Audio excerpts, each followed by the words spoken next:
Chapter 6. The quest ends. Sam swims out of the pit. He is glad. They are all glad. They jump up and down. They all clap and splash. Let us exit this spot. Let us swim back up to the ship, says Tim. They all grab the string, and yank it. Mr. and Mrs. Kent stand by the string on the deck. When the bell rings on the ship, they tug the string up fast. Tim, Kim, Sam, and Gup swim back up to the top with the help of the string.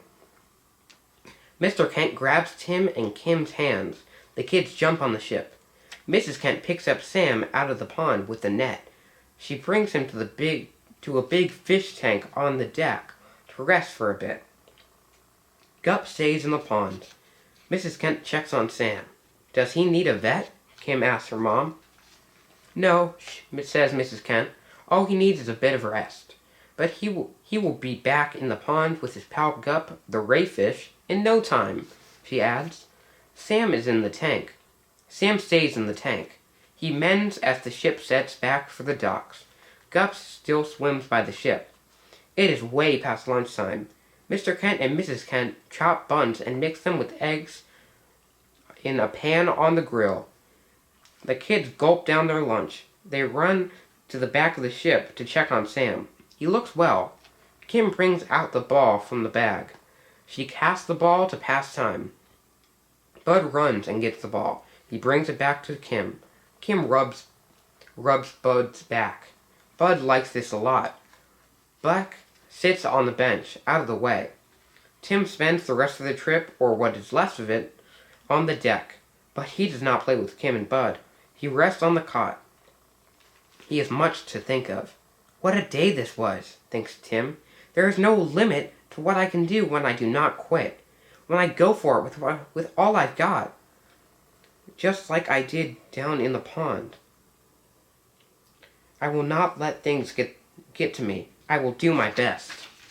The sun sets. The flock of ducks are back from their quest as well. They rest on the pond. It is time for them to go back to their nests. Tim thinks of the shell he got in the pond. It is still in his pocket. Mom and Dad were there to help, he thinks. His mom and Dad are on the deck. Mrs. Kent sits next to Mr. Kent on the bench. Tim runs to them. He gets the shell out of his pocket. Mom, Dad, I have a small gift for you as a thank you for all you do for me. He sets the shell in his mom's hand. A shell to think of this trip. Sam, Gup, and me. Mr. and Mrs. Kent hug Tim and say, this shell will bring us luck.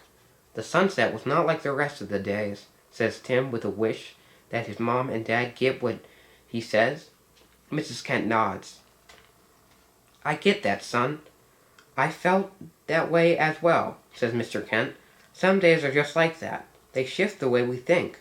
Then on, things are not as they were in the past. In fact, these days imprint who we are. This trip was like that for you. I'm glad that I was there with you on a day like this. And I'm glad to be your dad.